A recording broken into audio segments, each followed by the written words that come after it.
আমরা একদম পাহাড়ের কাছাকাছি চলে আসছি।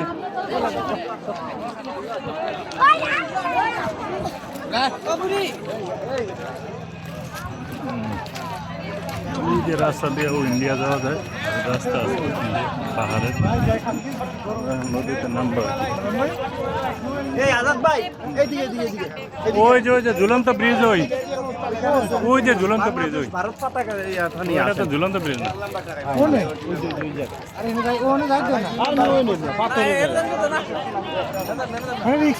রিক্স কই ওই জায়গায় ওই যে লোক আমরা এখন বর্ডারের কাছাকাছি।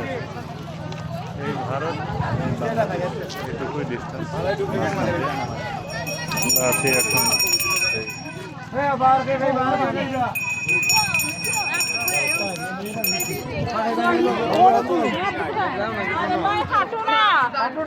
না ধরো ফুলারের মালাই অরিজিনাল মালাই না হলে পয়সা নাই, অরিজিনাল মালাই না। হাসান ভাই এদিকে ফিরেন। আরে এখানে পিক চলতেছে হাসান ভাই। এরা নায়ক বসে, আমরা ছবি উঠালে ভালো করে নায়কের। যে যেভাবে পারেন বসেন খালি। বন